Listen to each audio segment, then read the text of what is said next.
Drew DeArmond, welcome back to T-Town, man. I hope you're doing well.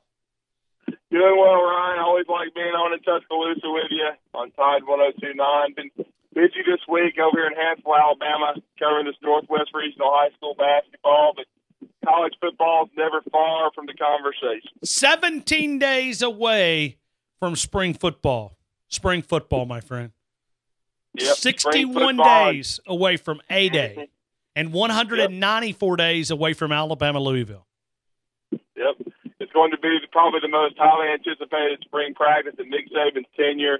A lot of excitement around this team and the young talent, especially offensively. And, of course, the biggest conversation is going to be the quarterback battle. But, I think everyone knows the way that's going to go. Of course, Tua is, we've only seen a small sample size, but it's been so magical. And really, I think what everybody tries to kind of anticipate is what he could do with more reps and more playing time with all these young offensive weapons around him. And really another interesting aspect is how much movement we might see on the offensive line in the spring. What do you expect? I expect a ton on that offensive line to be shuffling around a little bit. Oh, yeah. I think you can see as many as three different guys get a look at center. I think right guard is going to be interesting to see who competes there. And I think both tackle spots. When you saw Leatherwood and what he did in the second half for Jonah Williams, and then say you have a left-handed quarterback as like Tua Tagovailoa as the starter. Jonah Williams is a dominant right tackle. Do you see Jonah Williams at right tackle? Or could it be Jedrick Wills, or does Jedrick Wills, is he one of those guys competing at center? Because I still think he's probably one of the five most talented. Going to be some very interesting decisions that have to be made by Brent Key and Nick Saban. Let me look at this offensive. When you look at Tua Tagovailoa throwing the football to all these talented wide receivers, how great will it be for Alabama to have a passing attack where they could test these young secondary guys to see exactly the 4, the 5, the 6 best defensive backs that they can get on the field, that they will be tested in these 15 days of practice and into fall camp? Oh, it'll be huge. And, Ryan, you remember this is a veteran secondary that was returning last year, and they had trouble stopping Tua Tagovailoa in the spring and the fall. So a young group is probably going to, they're going to get their feet wet, and they're going to give up some big plays, and there'll probably be, fans gnashing their teeth worried about the defense. But I think, in all honesty, it's only going to make these young guys in the secondary better. I'm anxious to see the competition, and then especially in May, when Patrick Surtain gets there. Surtain is a guy that I think has the ability to play early. Mike DeFillier has said on my show and on yours that he thinks he could at the least be the starting nickel, but perhaps be a starting corner. And you want to see, from a schematic standpoint, how quickly Savion Smith catches on, because I know they're counting on the junior college transfer from Mississippi Gulf Coast and formerly of LSU quite a bit. Hey, Drew, I just saw an announcement go across the press release that Dan Mullen has announced via press release that he's going to open up Florida spring practice, 2 of them open to the public. In other words, you can go out and you can get the first look at the Gators. And I'm sure that he's going to try to, build some momentum. But how great would that be in Tuscaloosa if you could go to practice, even if you raise money for a charity? How many people would go out and just watch an average practice, inside Bryant-Denny Stadium or in the complex? Somehow they fix it up. I'm sure they'll do it down in Florida land just the same. But what if this rule was in Alabama and Nick Saban was opening up, which I don't think he will, but if he was to open it up, wow, could you imagine the attendance? Oh, there'd be 5,000 people at a practice. I mean, it would be a circus-type environment. I mean, everybody would be wanting to watch the quarterbacks, watch the DBs, even watch some of the young defensive linemen like Fedarian Mathis, see the competition at inside linebacker. There'd be a lot of buzz going on. And speaking of linebackers, I saw one swing a pretty mean bat on Sunday in Tuscaloosa, Ryan.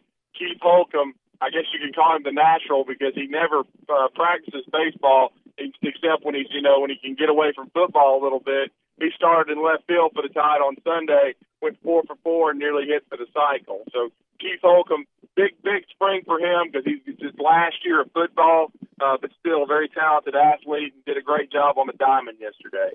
Yeah, Keith Holcomb's a special athlete. I mean, from this area, played baseball at Hillcrest, played football. He's just got that pedigree. I mean, the guy, you could probably put him on one of these Olympic sports, and he would be successful. He's just a God-given a talent at the athletic standpoint. Yeah, he really is. He's got a lot of natural, innate ability, especially on the baseball diamond, because he's never spent a lot of time on it, never done it year-round. I still think he can be a good player at linebacker. I know he had that game against Mississippi State where he kind of struggled, but it was the most playing time he'd seen.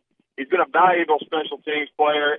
He's a guy that can, he can run in the 4.6s, got a high IQ, and he'll get a chance to have a bigger role defensively this year. And I know he's a guy that you can also count on to do things the right way and be a leader. And really looking forward to seeing what Keith Holcomb can do this spring on both the diamond and back on the gridiron.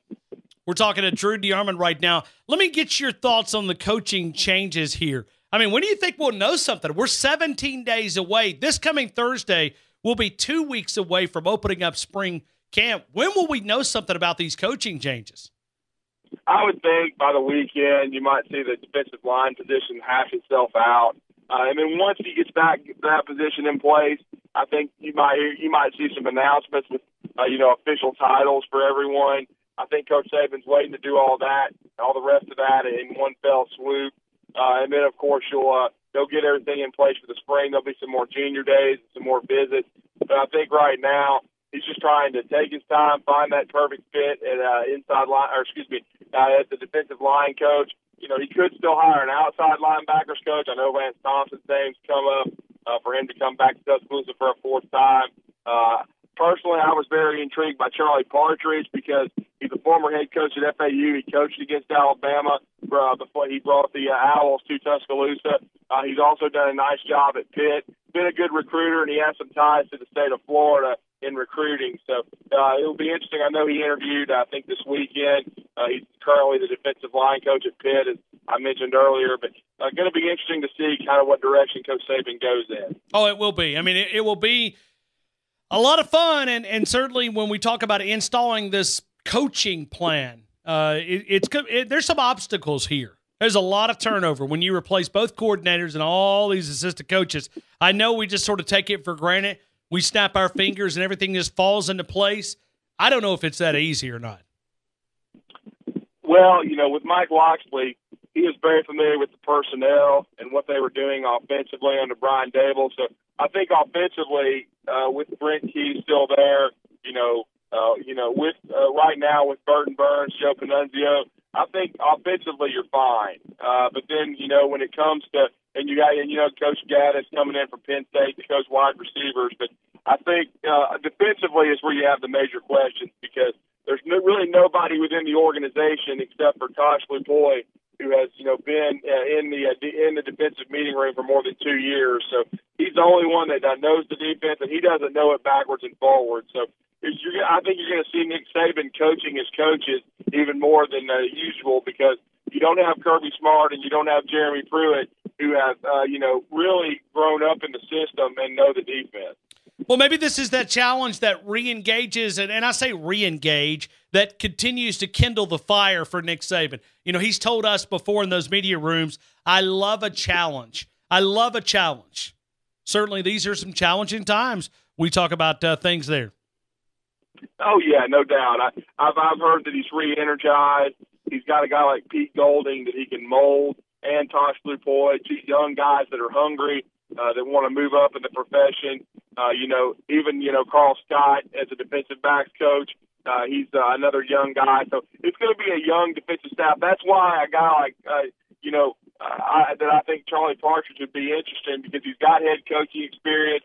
He's an old head. He's been around a long time. He could be another voice in that room to kind of help navigate things. That's why. And I know he hasn't come up in the Saban system, but he's coached against him. He knows Alabama's personnel pretty well, and I think he did a good job recruiting. I hear he's a good evaluator, but it's going to be interesting because Coach Saban likes to have a nice mix on his staff, and a lot of youth. And then, like you say, Ryan, Coach Saban still got in the next several days, he'll be, I'm sure, making more hires on his support staff, off the field coaching staff. He's lost a lot of analysts, including Wesley Neighbors. So they're still going to, and Ed Marianowitz. So we're going to have to see where those pieces all fit. But definitely, I think this is probably re-energize Nick Saban. That, and of course, being able to continue to be a thorn in the side of Kirby Smart. Kirby Freeze. I mean, was that a little jab at Kirby Smart? Without a doubt, because I think everybody knows that's paying attention. Kirby Smart's done a great job at Georgia, but if everybody thinks that he's done everything ethically and within the NCAA rules, then like I say, then I'll sell you some swampland in Arizona. Wow, Drew, you have a problem with Kirby Smart, don't you? You just don't like this guy. You don't like this guy at all.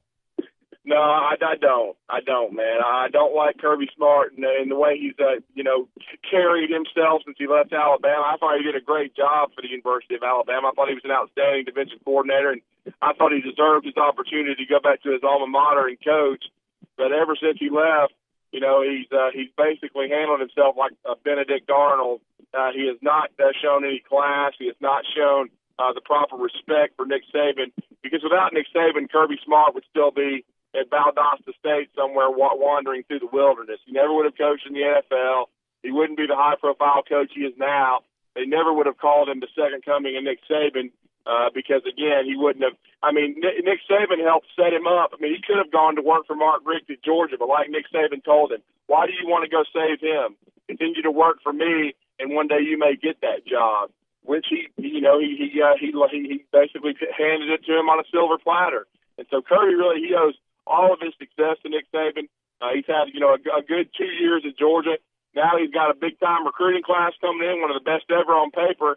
So let's see, Nick Saban, by his third year, he won a national championship. Well, Kirby Smart, I wouldn't bet on it. I'd bet on Herschel Walker DVDs still being watched a lot in Athens. Drew DeArmond getting always, somehow, some way in our 15-minute conversation, he finds a way to take a jab at Mr. Kirby Smart, the good coach over in Athens, Georgia, that Drew DeArmond dislikes. I will take you to an article over in Athens, Georgia.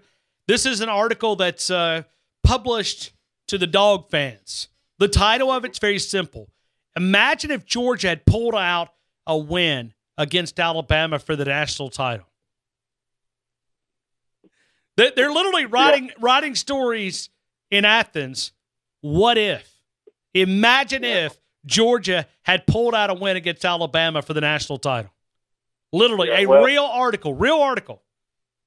Well, what if Herschel Walker had not flipped a coin and landed on and gone to Georgia instead of UCLA? Then Georgia would have zero history. Instead of a history of mediocrity, they'd basically be the Ole Miss of the East. Georgia fans. What have they done to you, Drew? Other than Kirby Smart. It's got to be deeper than that. So somewhere it's got to be deeper than that. What have they done to you? Is it Twitter? Is it Facebook? What is it? Well, they're still complaining about the officiating in the national championship game, right? What? How do they complain about the officiating? Well, because they feel like that they should have won the game, but what they really did was choke. Nick Saban outcoached Kirby Smart, in my opinion, like he will every time they play against each other. And all he did was show you what the future is, because the teacher is always better than the student. And you can call yourself Nick Saban, but there is only one, and he resides in Tuscaloosa. Georgia, they can give themselves SEC East championship rings and SEC title game rings, but that doesn't mean anything. They don't have the gold trophy, and as long as Nick Saban's in Tuscaloosa, it's going to be very tough for them to ever be national champions. I bet you $1 to a donut that they will order some type of rings recognizing their achievement in college football playoffs. Yeah, they should, and then they ought. And then when they give out the rings in their ceremony, they ought to play Hawaii 5-0 in the background. That would be nice. But no, I know. These Georgia fans have been a little crazy. I was reading the story a couple of minutes ago and just backtracking and going, really? You guys really? You guys are writing the story. Imagine if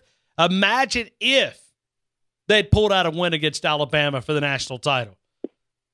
Yeah. Well, I guess we could play the game. Imagine if Georgia had pulled out for a win against Alabama. What would it be like in Tuscaloosa, Alabama? Imagine if Alabama kept throwing the ball against Auburn in 2013. They would have won another national championship. Imagine if Bo Scarborough doesn't get hurt in the 2016 national championship game. That's another national championship for Alabama. I mean, good Lord. I mean, Alabama, you can play the what-if game, and Alabama might have won 7 of the last 8 national championships. So Georgia just needs to go watch Herschel Walker run on DVD and stop worrying about Alabama. Alabama's already getting in their heads. I mean, when you're up 13-0 at half, you're already counting your chickens before they hatch, and Alabama makes a quarterback change, and it's like flicking a switch, and then they all look like they're dumbfounded.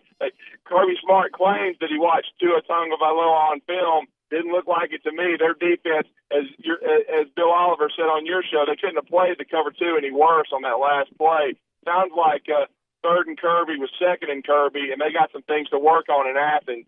I mean, they're paying Mel Tucker $1.5 million to finish second in the country. So they better start. They're paying their staff quite a bit of money, so they better get the return on that investment. But even with Alabama's turnover on their staff, I still think as long as Nick Saban's in the office in Tuscaloosa, they're going to have a mental edge over the dogs from Athens. Hey, I'm just curious, for 226 to recognize Tua Tagovailoa, which is next Monday, are you going to try to get Kirby on?